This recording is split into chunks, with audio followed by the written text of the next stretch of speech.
ശത്രുരാജ്യങ്ങളുടെ ഭയം ഇനി ഇരട്ടിയാകും.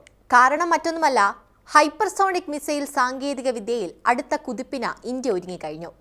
ഇന്ത്യയുടെ വജ്രായുധമെന്നറിയപ്പെടുന്ന ഏത് ലക്ഷ്യസ്ഥാനവും കൃത്യമായി തകർക്കുന്ന ബ്രഹ്മോസിനേക്കാളും മികച്ച ഒരു ആയുധമാണ് തയ്യാറായിരിക്കുന്നത്. Extended trajectory long duration hypersonic cruise missile India പരീക്ഷിച്ചിരിക്കുകയാണ്. ഇന്ത്യ തദ്ദേശീയമായി വികസിപ്പിച്ച ഈ hypersonic cruise missile project Vishnu എന്ന കോഡ് നാമത്തിലാണ് അറിയപ്പെടുന്നത്. എന്താണ് പ്രൊജക്ട് വിഷ്ണുവിന്റെ പ്രത്യേകതകൾ? പരിശോധിക്കാം. റഡാറുകളെ കബളിപ്പിക്കുന്ന സ്റ്റെൽത്ത് സവിശേഷത, ഉയർന്ന കൃത്യത തുടങ്ങിയവയാണ് ഈ ഹൈപ്പർസോണിക് മിസൈലിന്റെ എടുത്തു പറയേണ്ട പ്രത്യേകതകൾ. നിലവിൽ ഇന്ത്യയുടെ പക്കലുള്ള ഏറ്റവും വേഗമേറിയ ക്രൂയിസ് മിസൈൽ ബ്രഹ്മോസ് ആണ്. പുതിയ മിസൈൽ ബ്രഹ്മോസിനേക്കാൾ വേഗത്തിലാകും സഞ്ചരിക്കുക. 100 കിലോമീറ്റർ ദൂരത്തിൽ വരെ ആക്രമണം നടത്താൻ സാധിക്കുമെന്നത് ബ്രഹ്മോസിനേക്കാൾ മികച്ചതാക്കി ഈ മിസൈലിനെ മാറ്റും. ഈ വേഗതയുടെ പ്രധാന കാരണം ഇന്ത്യ തന്നെ തദ്ദേശീയമായി നിർമ്മിച്ച സ്ക്രാംജെറ്റ് എഞ്ചിൻ ഈ മിസൈലിൽ ഉപയോഗിക്കുന്നത് കൊണ്ടാണ്. മിസൈലിന്റെ ഭാരം കുറയ്ക്കാനും സ്ക്രാംജെറ്റ് സാങ്കേതിക വിദ്യ സഹായിക്കും.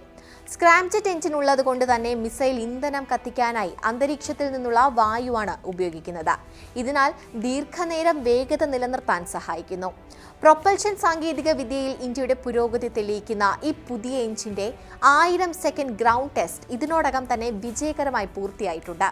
ശബ്ദത്തേക്കാൾ 8 മടങ്ങ് വേഗത്തിലാകും ഈ മിസൈൽ കുതിക്കുക എന്ന ഒരു പ്രത്യേകതയുമുണ്ട്. ബ്രഹ്മോസിന് ശബ്ദത്തിനേക്കാൾ 3 മടങ്ങ് വേഗത്തിലേ സഞ്ചരിക്കാനാകൂ. മാത്രമല്ല, ബ്രഹ്മോസിനേക്കാൾ 450 കിലോമീറ്റർ കൂടുതൽ ദൂരത്തേക്ക് ആക്രമണം നടത്താനും ഈ ഹൈപ്പർസോണിക് മിസൈലിന് കഴിയും. കര, നാവിക, വ്യോമ പതിപ്പുകൾ ഈ മിസൈലിനായി വികസിപ്പിക്കും. പാകിസ്ഥാൻ, ചൈന ഉൾപ്പെടെയുള്ള ശത്രു രാജ്യങ്ങളിലെ പ്രത്യേക സ്ഥലങ്ങൾ കേന്ദ്രീകരിച്ച് ആക്രമിക്കാൻ ഈ മിസൈലിന് കഴിയും. മാക് 8 ആണ് മിസൈലിന്റെ പരമാവധി വേഗത. അതായത് മണിക്കൂറിൽ ഏകദേശം 11,000 കിലോമീറ്റർ അല്ലെങ്കിൽ ഓരോ സെക്കൻഡിലും ഏകദേശം 3 കിലോമീറ്റർ വേഗതയിൽ ഇതിന് സഞ്ചരിക്കാനാകും. നിലവിലുള്ള റഡാറിനും വ്യോമ പ്രതിരോധ സംവിധാനങ്ങൾക്കും ഈ മിസൈലിനെ കണ്ടെത്താനോ തടയാനോ സാധിക്കില്ല. ഇവ തന്ത്രപരമായി ഉപയോഗിക്കാവുന്ന ഒരു ആയുധമാണ് എന്നത് തീർച്ചയാണ്. നിശ്ചിത പാതകളിലൂടെ സഞ്ചരിക്കുന്ന പരമ്പരാഗത ബാലിസ്റ്റിക് മിസൈലുകളിൽ നിന്ന് വ്യത്യസ്തമായി ഇവയ്ക്ക് താഴ്ന്നും ഉയർന്നും മധ്യത്തിലും എല്ലാം ദിശകൾ മാറ്റി സഞ്ചരിക്കാനാകും.